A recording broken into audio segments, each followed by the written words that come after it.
Hey everyone, welcome to a brand new episode of In the Money with Amber Kanwar. A reminder that we are still doing our swag giveaway all month. It's so simple. All you have to do is be a subscriber wherever you're listening or watching and comment on one of our videos, and we'll pick a lucky winner every week. The possibilities really are endless, so feel free to geek out on any of our swag merchandise if you are one of the lucky winners. Okay, on this episode, we've got Richard Fogler of King West & Company, and nothing seems to faze this guy, whether it's tariffs, whether it's recession fears. He pretty much holds on to all of his stocks because he's got high conviction. He's really just trying to do one thing: buy a company that's worth $1 for 60 cents. So let's find out where he's finding those opportunities in the markets right now.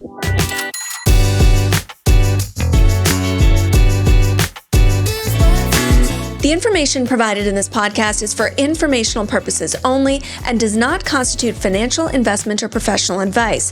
The views expressed by the host and guests are their own and do not necessarily reflect the opinions of any organization or company. The host and the guests may maintain positions in any securities discussed on the podcast. Always consult a qualified financial advisor or professional before making any investment decisions.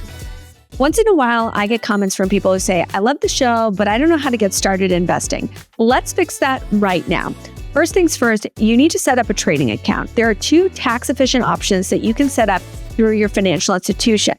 First is the TFSA. You can put away $7,000 every year. And if you've never had a TFSA, you now have $102,000 in contribution room as of 2025 if you were 18 or older in 2008. This is great if you want flexibility, and any gains in this account are not taxed. Second is your RRSP. This is a great vehicle for saving for retirement. You can contribute up to 18% of last year's income up to a maximum of $32,490, and that can be deducted from your income taxes. Okay, so now you've set up your accounts, you need a trading platform like BMO InvestorLine. The dashboard's pretty intuitive. The News and Markets tab provides beginner-friendly market insights. If you're curious about a stock, look it up, and you'll have access to research that billion-dollar fund managers read. That's the thing they don't tell you about zero-commission brokerages. Zero commission, but limited available research. You'll be able to easily move your money from one account to another, consolidating all your investments in one place. And when you are ready to buy that stock, bond, ETF, or mutual fund, you can do that all under the Trade tab. It's just that simple. Find a stock you like and add to cart. And right now, if you sign up for BMO InvestorLine, you can get up to $3,500 cash back. Visit bmo.com/investorline to get started. So open that account, make that first trade, and tell us when you do. You can hit us up anywhere on social media at In the Money Pod, and let's help you get a little more in the money.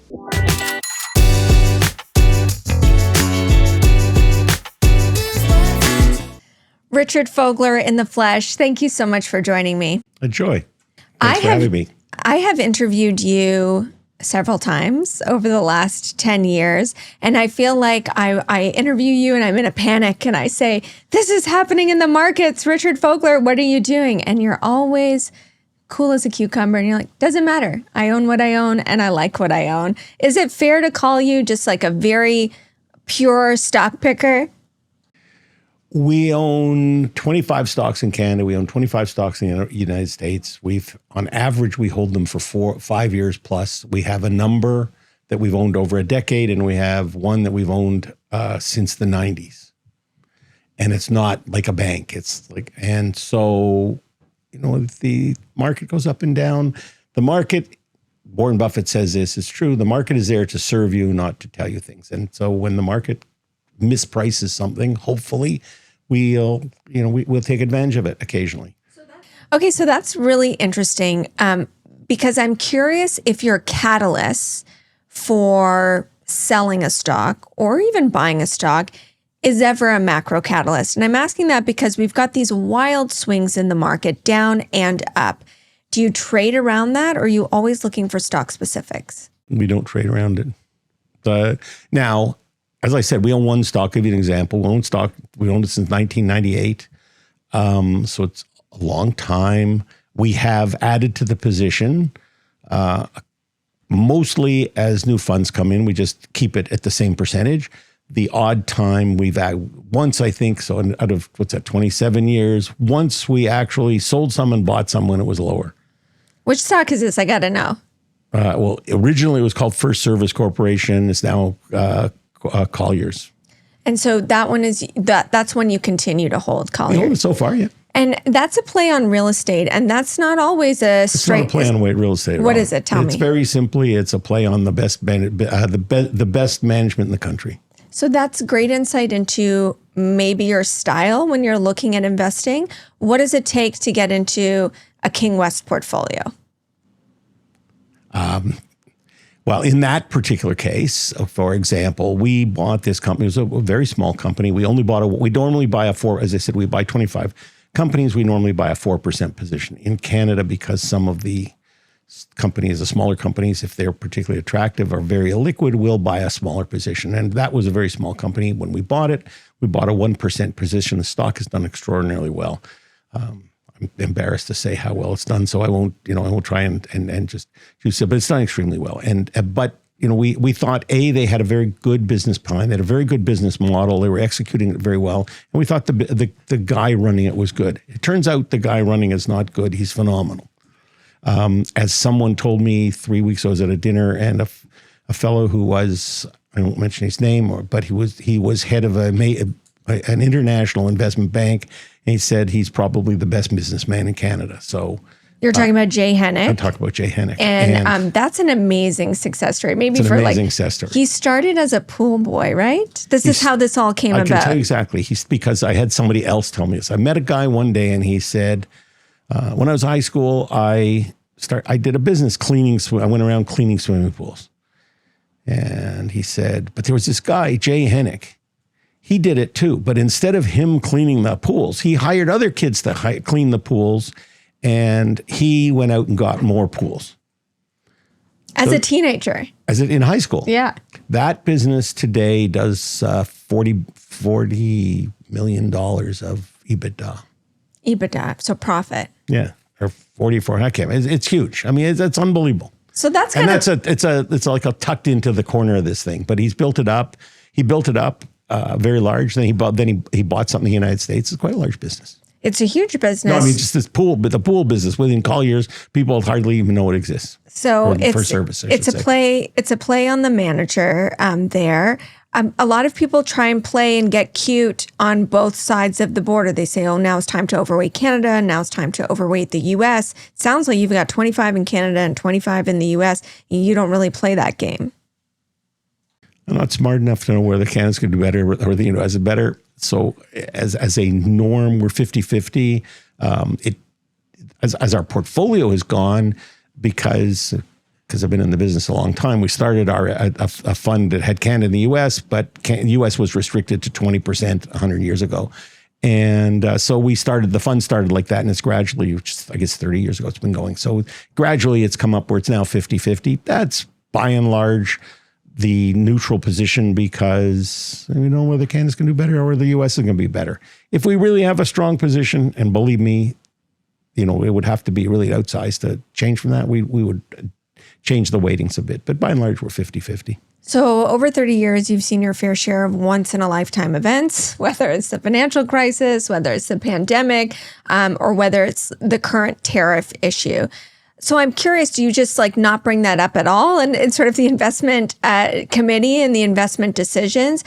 Do you spend any time thinking about stuff like that? Absolutely, talk about it all the time. Everybody does. We just don't let it interfere with our our decisions about investments, because we know damn well, pardon my language, we know we don't know what's going to happen. So we don't worry about that. We basically say I used to be an economist. My favorite story. I used to be an economist. I studied with a guy who won a Nobel Prize in economics for econometrics, which is a thing to forecast. And Professor Klein was brilliant. He constantly said during the 70s that inflation next year will be 3%. It was 12. Okay. My 5-year-old kid, well, I guess they were later, he knew inflation was going to be 10%. This guy was forecasting 3. He was one of the chief advisors to the Democratic Party throughout the 70s. Forecasting is a very difficult thing. What's going to happen tomorrow is very difficult. What's going to happen tomorrow over the next year is a ridiculous thing to forecast. So why do it? Just the economy in Canada and the United States are going to grow a couple % a year. The environment's okay. I'm not going to buy anything that's going up 5%. That's real, 2 or 3. With inflation 5, I wouldn't buy anything to make a 5% rate of return. So we just need an environment that's okay, growing and improving economy is okay. And then you've got to find things that are going to do better than that. Decide what kind of rate of return you want for your individual investment and make sure this thing is a good bet that it's going to get that. Okay, so would you say that, would you dare to say that that's kind of the environment that we're in right now? It's always the environment. I mean, productivity is going 1.5%. Population growth is 1.5, 2, depending on what it is. You get a little technological improvement. You get 3 to 3% growth. That's roughly what the economy has the capability to do in Canada and the United States. And your style is value, right? Theoretically. Okay. Well, talk to me about it practically then. I mean, we're value. Valuation. When we look at a company, we think, what is this thing going to do? What is the potential? Make it really simply. We're looking for companies that are resilient and that have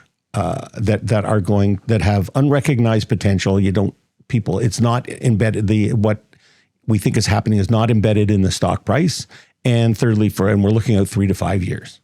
So when you hear people say, "Oh, the S&P 500 is so expensive relative to history," does that mean anything to you? It means a lot. It's ridiculous. I'll tell you why it's ridiculous. Tell me. Okay. It's really simple. Right today, well, let me go back 3 months because it's just easier to. In December, the S&P is expensive because the multiple is 24. Multiple wasn't 24. 35% of the index was Mag 7, and the Mag 7 had an average multiple of 39. And the other 496 companies had a multiple of 14. Now, and the average for the last 30 years is, I forget, 18 or something. So if you're looking at that, it was expensive because those 4 stocks made the multiple out of line. And then the question is, were they wrong or were they right? These companies are very unique. And so you have to make a statement about that. But then the other ones were cheap.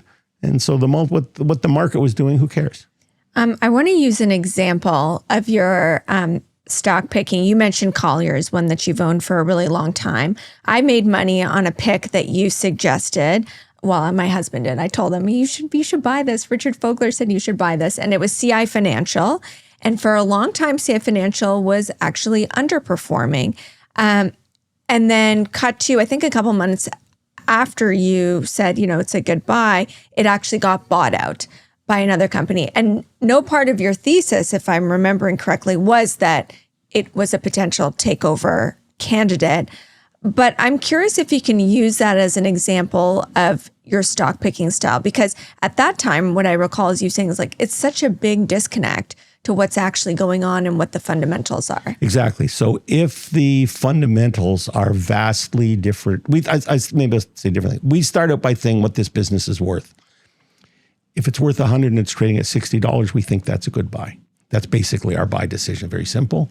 And then if it's worth 100 and trading at 60, the stock market usually, if we're right, the stock market figures, because we usually look for something that will cause the market to change its perception of the stock. We don't want, because they stick 60 forever. But maybe a company decides, hey, wait a minute, I can buy this thing really cheap and it's going to add a lot. In CI's case, there was, the stock was very cheap. They had sold a piece of their U.S. business way more valuable than Canada, than the stock market. There were a whole bunch of things that made it good. But there was one other thing which we didn't talk about, but which is that they were transitioning their Canadian business from a third-party custodian to internally. And they had some internal assets, $5 billion. They have aligned in asset management, whatever they're called, which was another 25 or 30 billion. And then they have Asante, which took them up to $100 billion. $100 billion of assets internally, roughly 5% cash every day of the week. On that cash, they make a 3% spread. Figure out how much money they make on that, zero cost. And it wasn't reflected. There was an extra $100 million of earnings that was coming. It wasn't public. It wasn't wasn't private. If you talk to anybody aligned, they've told you we're transitioning over to them because of these reasons. So it wasn't like it was you had to have any inside knowledge. I don't actually believe in inside knowledge being valuable, but the knowledge of how the business was evolving was very different than what the market was saying. So it was in my view, it was a lay down. We just didn't know what happened in 3 months, 6 months, 3 years, 5 years, a whole bunch of stuff like that. And I think this is going to be a common thread in some of the ideas that you bring to us and some of the questions that we have. This idea that a company has a part of a business that is not getting fully valued or that the market is ignoring. And so your approach as a shareholder is to kind of take a flyer on that or buy it for that reason. Like, what if the market never comes to appreciate that part of the business? Businesses can sit in the penalty box because, it's painted with a brush because of some other part of its business, and then they're forced to maybe break up, but that's years down the road. Like, how do you think about finding a little gem within a company and then waiting for the market to realize this matters? So as I just said a second ago, there are two parts to our investment strategy. The first is find something that's trading for 60 cents on the dollar. And the second is we have to have some reason why we believe that the market will change its perception of that business. Now, maybe, this is rare for us because it's not really the way we work, but maybe it's just very fast growing earnings. So a multiple will go from, like this to like that. And so it gets shrunk a little, hey, you're going to have to pay attention. But more often it's something like I just said, there's something going on in the business that is not being recorded in the share price, but a year from now, 2 years from now, it will be, and we'll have, and as I said, with CI, they were in the process of doing this. A lot of the money had been spent. Actually, it was about to open a couple months hence, and they'd have their hiccups. So it probably wouldn't hit the income statement for a year or two, but it was going to increase earnings by almost double. And so all of a sudden, you'd have this big change. That big change presumably will cause the market to relook and reevaluate. And maybe we're wrong, but that's the way we look at the world. Well, somebody saw that because it did end up getting purchased by Mubadala. So a nice premium for shareholders like myself that ended up falling you into that stock. Let's talk about some more ideas and dip into the mailbag.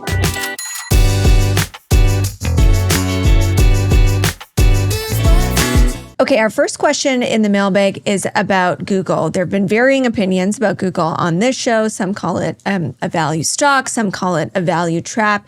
Do you think the company has what it takes to compete in AI, or do you think the search business will be crushed? I think the search business, they're going through a question about how Apple's going to deal with this and because they make a third of their money from Apple.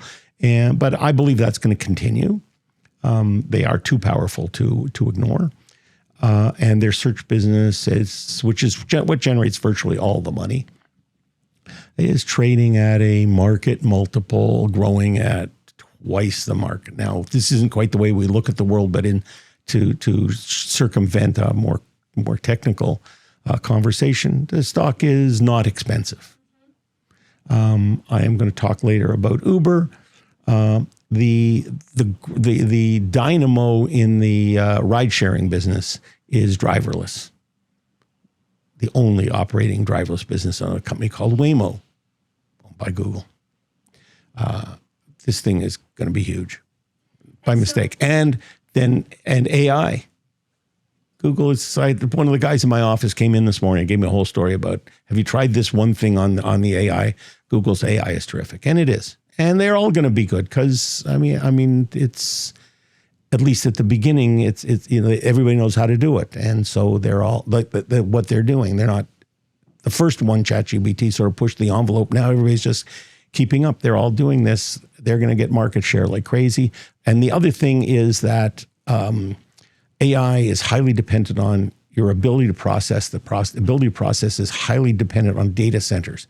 Because because the chips are running more frequently on AI, they need huge data centers. And those huge data centers aren't because they need more chips. They need more cooling equipment to keep the chips from virtually exploding. And so Alphabet's investing a mere $75 billion this year, most of it in that stuff. Facebook is doing the same. Microsoft's doing the same. Amazon's doing the same. It's not because this thing, it's growing like a weed, and the need for this is vast, and it's going to, that's going to change. So that's going to be a huge win to these companies. So that's interesting because it meets your criteria of being kind of maybe an underappreciated story. There's something in it that you think the markets are ignoring in Waymo, but you mentioned that search is the big part of the business. And I wonder if the reason people are holding back is they don't know if AI is a disruptor. Like, will Google, somebody actually said on our previous show, Google has to kill the golden goose. They have to almost kill search in order to fully transition to, GPT.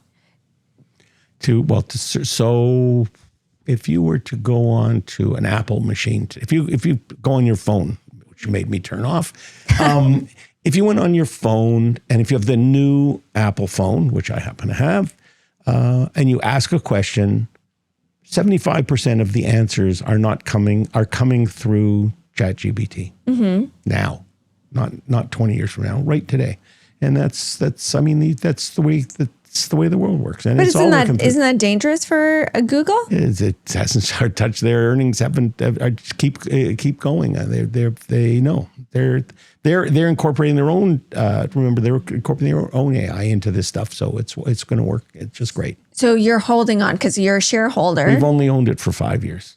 Only, okay. So that's not as long as Colliers. So it's a new holding. For us, it's not. I mean, I'm being funny. We bought it in, I can tell you exactly, we bought it on March 27th. This is a company we normally could never buy because its multiple's too high. On March 27th, which happened to be, I think, either the bottom or pretty close to the bottom in 2020, we bought 5 things, of which Google, we bought Google and Meta, just because the price got clobbered enough that we could buy a company that we would like at a price that was pricing in their core business, and all the new stuff was free, and the new stuff is great. So, over 5 years, you're sitting on 145% return. You don't trim that back on the potential for disruption, or you think there's always a potential for disruption. I'm nervous. I'm a nervous Google shareholder. That's why I'm like stress testing you on this one. No, it's look at the value of Uber. Add that to assume Waymo is going to be something like that, and then go tell me, and then tell me what you think. Okay, so Google's already $2 trillion company. Uber, which we'll talk about, is a $200 billion company almost. So you just add that on to it's $200 billion. Yeah, there you go. 10% on that I'm getting for nothing.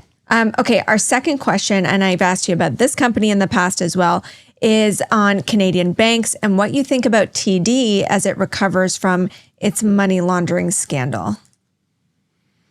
You held it right through. We have owned TD since June 2008.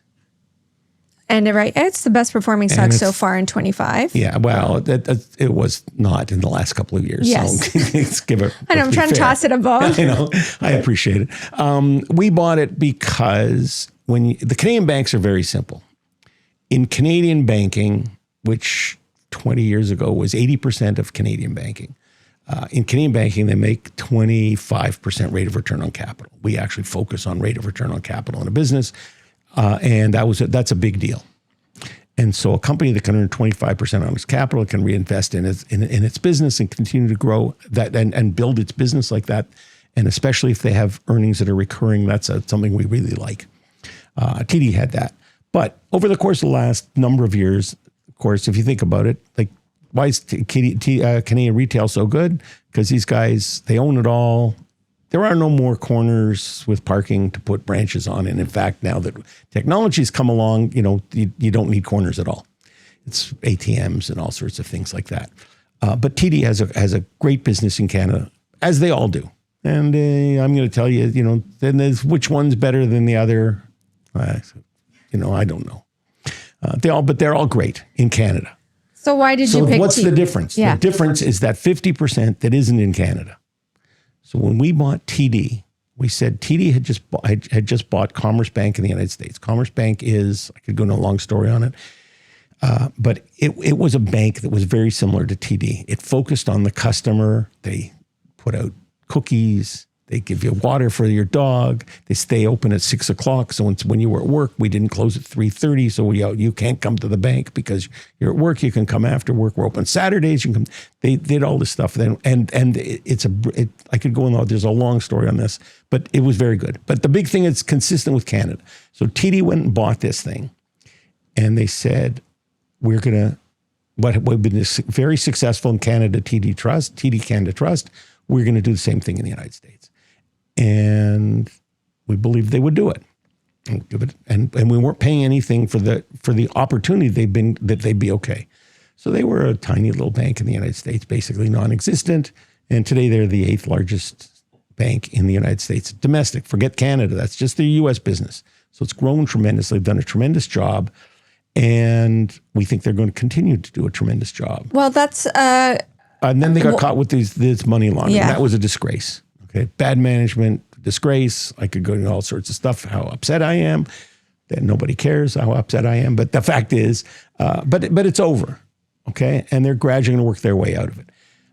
The argument is that their U.S. business is capped. Their assets are capped. If anybody's looked at the banking business in the last 20 years, banks make loans and syndicate them out, get rid of them. Now, the private credit is a big thing in the private equity business. They're buying a lot of bank loans, and so TD can make loans till it's blue in the face, which actually because then they just resell them, and they just sell them off to private credit and go and just go again. So the fact they have an asset cap is meaningless. So that's interesting. The question, like, in retrospect, that growth picture was so clear, right? Like they bought this bank, they went up to 8. Now the growth picture seems less clear because I know you say the asset cap doesn't matter, but from 8, where are you going to go? And in Canada, we've got our own sort of issues here. They weren't able to buy that bank in the US as a result of the legal troubles that they found themselves in. So the knock against TD has been just like, what is that outlook for growth? And what do you say to that? I'll give it to you really simply. They're way overcapitalized. Yeah, 20%. They got 20% excess capital. They can take that 20% and buy things. They couldn't buy anything. They can't buy another bank in the United States. They just did TD Cowen. They can buy all sorts of things, just can't buy a bank. That may not be bad. I don't know, but they will. But, really simply, the new president, I think I said this once before on some media thing, the new president's coming in. He's got a cap in the States. Canada grows at a really modest level because there's nobody in Canada that doesn't have a bank account, and there are 5 of them. You don't switch around too often because they're all the same. And so, what's he going to do? He's got no growth. He said, so the worst comes to worst. He's going to have to, he's got to do something. He's going to buy back his own shares. Yeah. And that'll, so they're going to do something. I don't think that's what they're going to do. I think they have the opportunity in the United States to truly build the business, just not build the assets. The problem with the TD Bank in the United States was when it started and still is that their ability to generate liabilities is much greater than their ability to generate assets. In other words, they get deposits a lot faster than they can make loans. And that's still the case today. And they have focused over the years on trying to buy loan books and try to buy loan generating businesses, I should say. Chrysler Financial was one, in order to try and build that up. And they still have that problem. They're still working on it. But I think that's their challenge. The cap thing is they can work around that.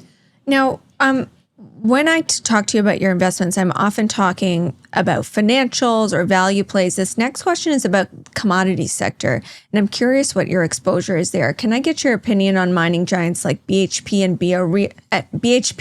and Rio Tinto? Are they at attractive valuations? This one coming from Anand in Brampton. So first, we own no materials. So I should make it clear so you can judge what I say the way you want. And secondly, we don't own things not North American. Neither of those are so notwithstanding that, BHP is a great company. They have one of the largest copper deposits in the world, Escondido, and it's a terrific, the biggest mining company. They generate about 29 billion in earnings, in EBITDA, pretty good. They're about 25% bigger than Rio Tinto, but Rio Tinto has 5 development projects in the world that are huge. A big iron project in, get them right, they got a big lithium project in Argentina. They got a copper project in Guinea. They got an iron ore project, I forget where. And they've got a big copper project in Australia, in Western Australia. By the way, the Western Australia one, which has been operating for a while, just expanding tremendously. Their rail line, which takes the iron ore from the property to the port, is all driverless trains. Just thought I'd throw that in because it's interesting. They're investing in tech, yeah. Yeah, I was gonna say, because I'm going to talk about Uber later. That's right. It all comes back. I'm all pitching. I got to keep pitching my stocks. But forget that. In all probability, as these new mines come on over the next 5 years, and it'll be throughout the 5-year period, the EBITDA on Rio Tinto, all other things being equal, run up. So it'll be the same as or a little higher than BHP. BHP is going to be up 6%. They'll be up about 30%. As I said before, we like things. We're looking for companies with unrecognized potential. Mining companies are very simple. When they find a mine, people get all excited when you're drilling for a mine. Think about the small mines in particular. They run way up. They're drilling for a mine. Now they got to raise $1 billion and put this thing in production. It's going to take 3 years. Nothing happens. The mine falls up. Everybody falls asleep on the thing. The stock falls apart. And then I'm not going to buy it in 2028 because it's not going to go up until 2030. I think that's the greatest thing in the world because it's going to go up in 2030 for sure. And we just have to sit there and I don't care what happens for 2 years. It would be nice if it went up tomorrow morning.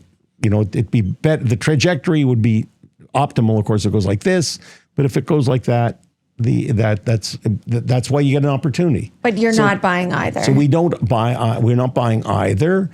As I said, primarily because we don't do non-North American. Why don't you do materials? We do. We just don't have any now. Okay. Okay. Why not? We don't. Okay. So we don't buy because the copper price is going up or down.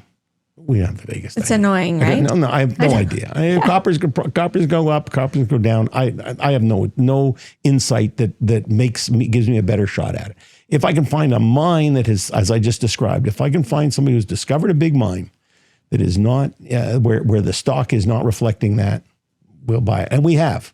But we're not really in the. Our portfolios are normally have very light materials. We had at one point 10% of Falconbridge.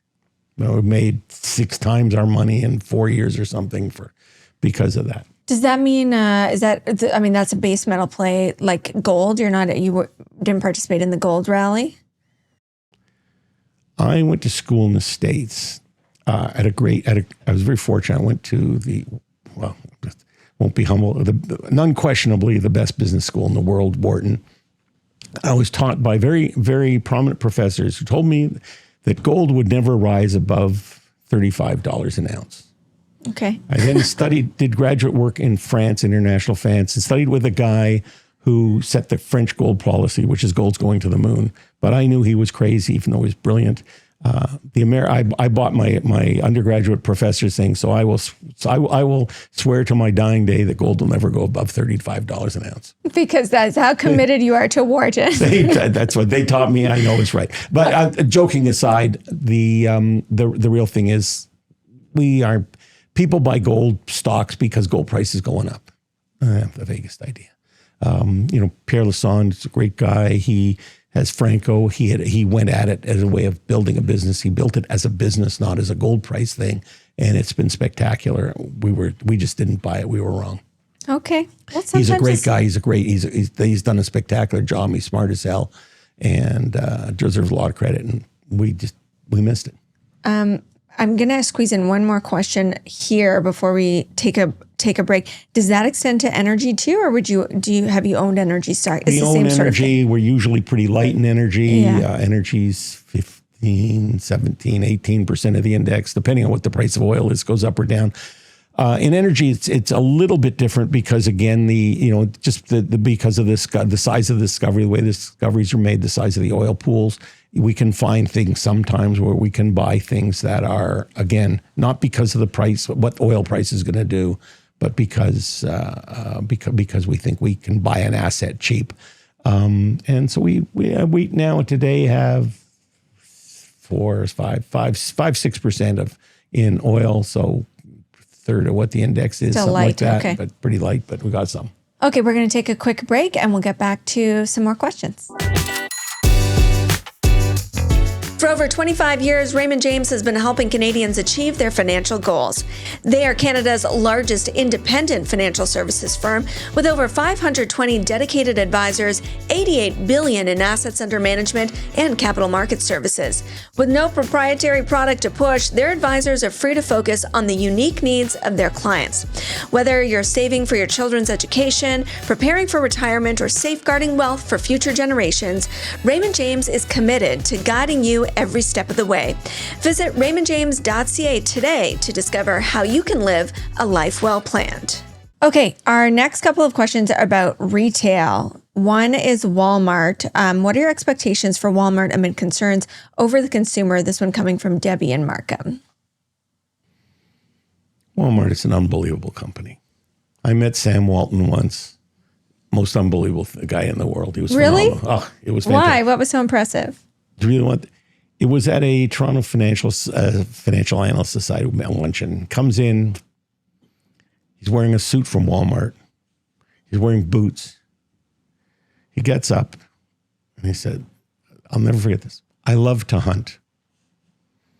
He said, in order for me to hunt, he said, I have a big business. He said, in order for me to hunt, I have to have the best people in the world working for me. So I would like to introduce you to David Glass, who is the best retailer in the world. And he sat down. That's it. And David Glass went in and talked the normal way a guy talks about it. And then Sam Walton got up after and he said, but I told you I run a big business. He said, so my job is to go around to all the stores and keep them understanding that the customer is the most important thing we have. And they are constantly to focus on the customer and to tell them how important they are in our business. And that's what I do. And then I hunt. And the guy made his $500 billion fortune. But he was fantastic. He was absolutely, he just understood what it meant to be a retailer. And to this day, Walmart is the greatest. And price. And the other thing was, now this is a long time ago. I'm going to say this is in the mid 80s. If you were to talk to a great Canadian retailer at the time, we bought something that's usually $100 and we were able to get it for 90, so we made an extra $4. Sam Walton bought something for 96, that's normally 100. He gave the customer the $4. He never changed his margin. He targeted a margin and then he gave to them. He focused on making the customer happy. And what that means is more customers come into stores and more customers in the same physical place is how you make more money. By the way, when we talked a few minutes ago about TD, that was TD's success in the banking business, that a typical branch had $400 million of deposits, they would get $1 billion. Same store, same number of people, just more deposits. And that lowered their cost of capital. So do you own it? Do we own Walmart? No, because it trades at 40 odd times. That was such a beautiful story and you don't own it? I've owned it and we owned it a long, long, long time ago. You're going to ask me about, it's just too expensive for us to own. It trades at 37 times earnings. Yeah. And I was going to say at 37, 38 times earnings, if you think about it, what that's saying is telling you 8 years from now or 6 years from now, this is what the company's going to do. I don't know what's going to happen in 6 years. So it's an amazing, it's an amazing story. It's an amazing story, especially when you consider Amazon has been nipping at their heels for so long. And it would have been really easy for Walmart to lose that battle because so many other big box retailers did. But Walmart didn't.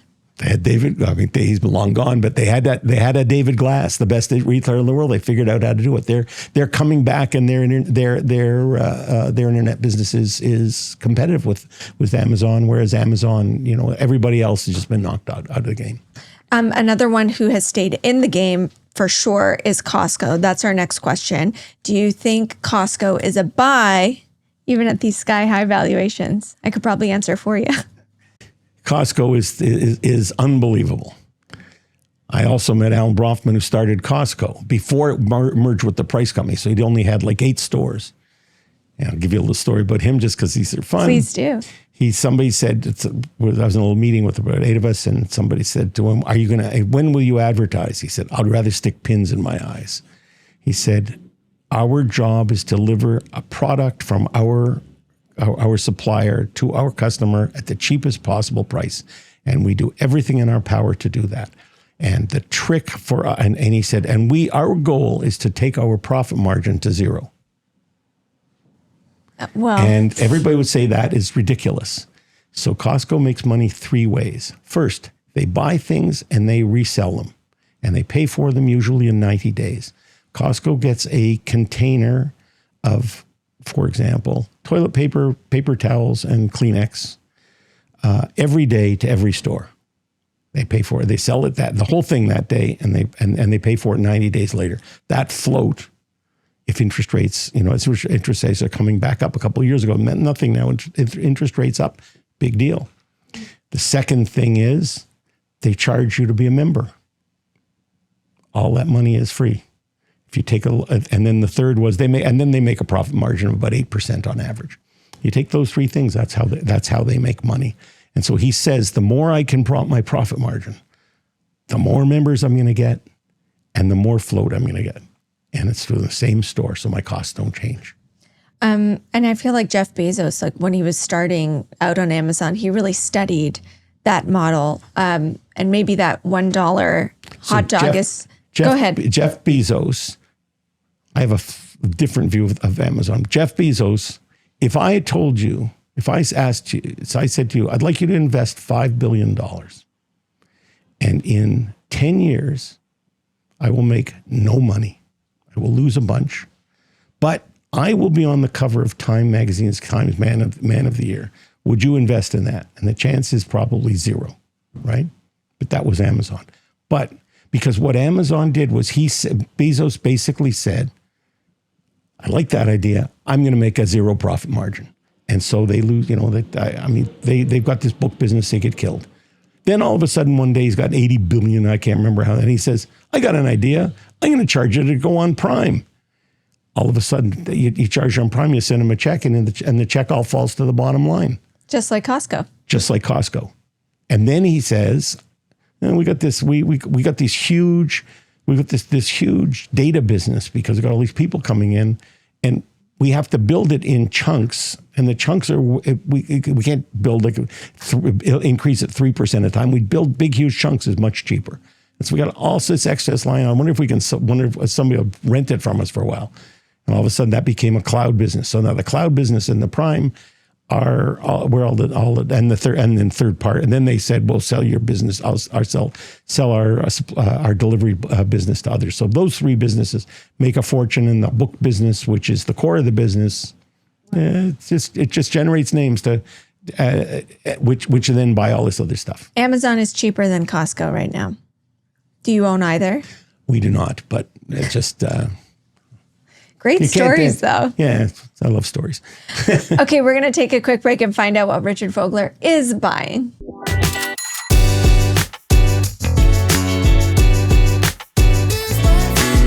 ProPicks is brought to you by ATB Financial. With $62 billion in assets, ATB Financial is powering possibilities for more than 820,000 financial services clients in Alberta and beyond.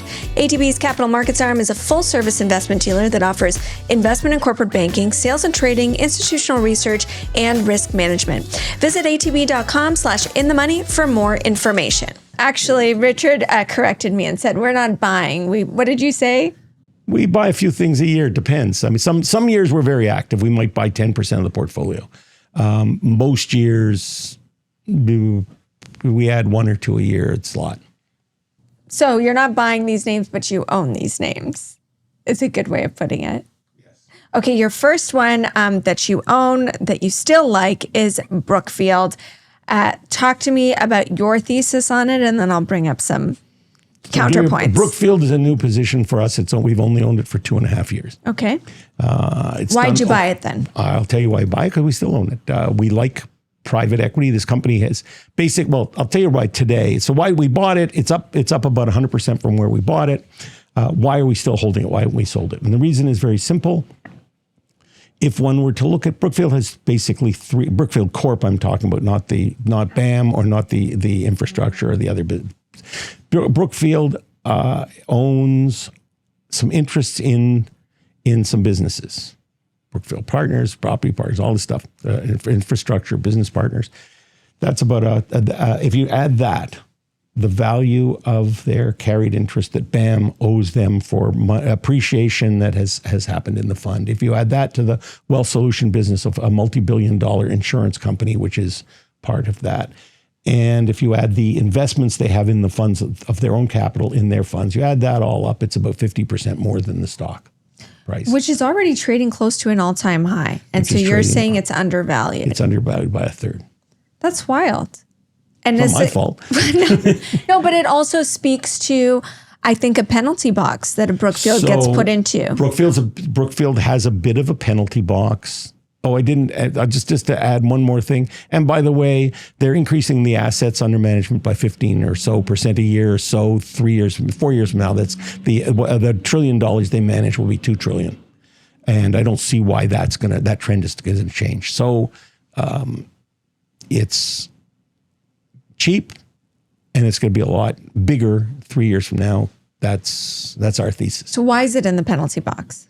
Maybe a little history, maybe a little Bruce Flatt, who's probably as good as it comes in this business, but Canadian, and it's Canadian. It's not Apollo or Blackstone. Although they're in the private equity business, the largest is Blackstone by quite a bit. It's got about $1.1 trillion in assets. These guys are pretty close to $1 trillion. The next one is Apollo. I guess it's around 750, 760. And then there's the KKR, and they start dropping off pretty fast. Who loves it? American who loves it is Bill Ackman, Pershing Square. Yes, he was big defender of Brookfield. He bought it recently. Now, so Bill Ackman bought. He knows it very well. He bought a company called General Growth Properties at about 20 cents, and that went to that went to about $40.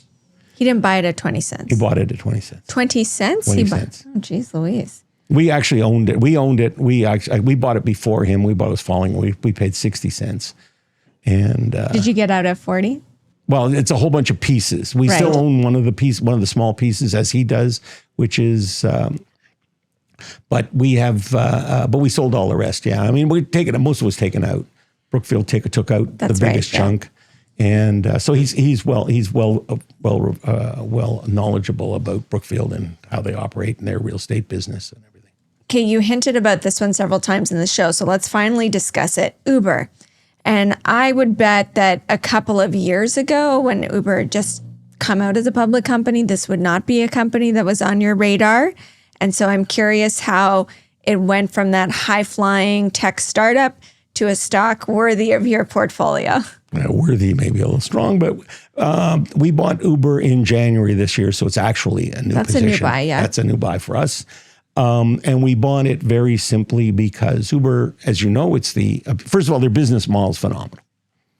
By the way, it's already up 50% in 2025. We paid $63. I think we paid 63. It's in 85, so it's like 90. I didn't know that. I guess I should have. You're doing well. All this to say you're doing well on it. Listen, we don't talk about the ones that didn't do well. Good point. Nobody does. But Uber's been great. But Uber is very simple. It is the standard in the ride sharing business and in the delivery business. And it does $160 billion a year. It's not a small company. But it has, because of the nature of the business, was not very profitable. They had to change management a couple of years ago. They brought in Dara Khosrowshahi. Dara Khosrowshahi has done a spectacular job at renovating the business, making on the track to profitability. This year, it'll make probably somewhere around $10 billion. So it was, when we bought it, was pretty close. You know, it was a pretty cheap multiple. Again, we don't use multiples, but I'm just using it as an example. But the potential is it's probably going to, that profitability probably grow 30% for the next 3 years. The reason the stock was sold, but the stock had sold off. It had sold off because the expectation was that the driverless business is going to dominate the ride sharing business, and this might hurt Uber. We thought that Uber, with its market position, would just participate in, as they've just done a deal with Waymo. They're running 100 odd cars in Austin, Texas. Those 100 cars are, every one of them, running a higher capacity than any of the drivered cars. I don't know if anybody on the network in Austin, in in Austin at the moment. And this is driverless is going to be a big business, and they're going to be a big participant in it. Your third pick is interesting. REITs. It's called SmartCentres REIT, and it focuses on, it's like shopping centers, right? Yeah, it's like shopping centers. It is shopping centers. I'm trying to picture. It's the little if penguin. If you like Walmart, they are effectively the Walmart arm in Canada. They have developed many of the shopping centers, Walmart centers in Canada. Like a Walmart anchored shopping center. They have 25% of their current portfolio is Walmart. Okay, but is to Walmart. People get nervous. People get nervous about shopping centers, especially as, HBC goes bankrupt, the Bay goes bankrupt. And so this sector sometimes gets it's another penalty box. So why is now? We buy things in the penalty box. If we don't buy them in the penalty box, we're paying 20. Buying something for $1 that's worth $1 doesn't sound like a great idea to me. So what's the upside on this one? I will tell you that we bought SmartCentres. I told you we bought 5 stocks on March 27th, 2020. One of them was SmartCentres. SmartCentres at the time was trading at $17, $18 a share. It was yielding, I think, 15%. But of course, the retail business was right the first month of COVID. Nobody was ever going to go to a store again. You weren't even allowed to. And you could go through all these different things. And so the real estate businesses, all real estate stocks died, and this was one. But if that's like a lot died in March 2020, right? Yeah, everything died. And so for this to rise to the top of only 5 names that you're going to buy, that has to be something. Only 5. I mean, we don't. But that's 5 more than we normally buy. That's true, but still. So, but the bigger thing was, if you looked at this, it yielded 15, 16%. So if we thought that people would keep buying, keep ordering from Walmart, our 15% was pretty good. It was in pretty stable shape.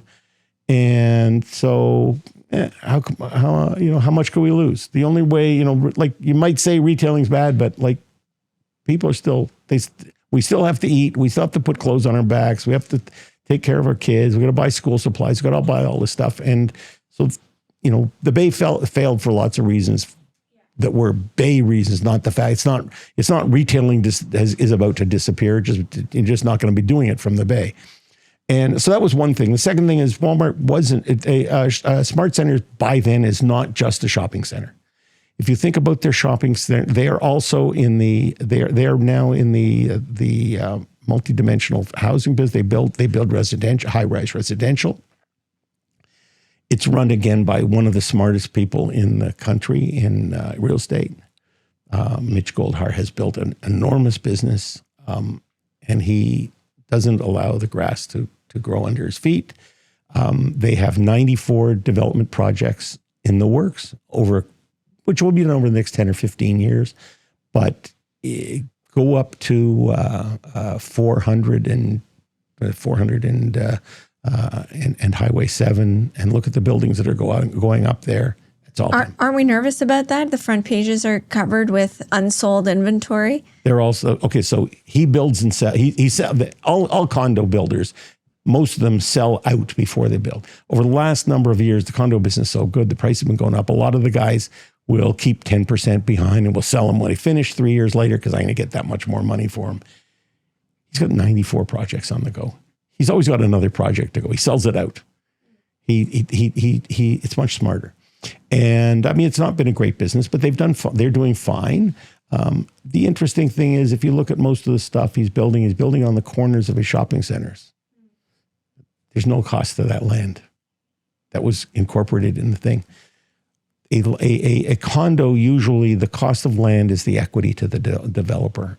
And over 5 years, if it's successful, sort of on average, they will make that equity back. So they'll double their money over 4 years or 5 years. So they make about a 15, 18% rate of return on capital. And so if you think about it, and he's doing it on land that cost him zero, that's a bigger win. The dividend yield is 7%, so that's still pretty healthy. So I'll give you a simple statement. There is no piece of real estate that's anywhere tolerable that yields 7%. That's a good point. All right, I think we'll leave it there. Rich, thanks so much for joining me. That's Richard Fogler of King West & Company. Make sure you tune into our next episode. We've got David Barr on the show of Pender Fund, and he focuses on small caps. Get your questions in. You can email us at questions@inthemoneypod.com, or you can find us anywhere on social media @inthemoneypod, and we'll see you on the next episode.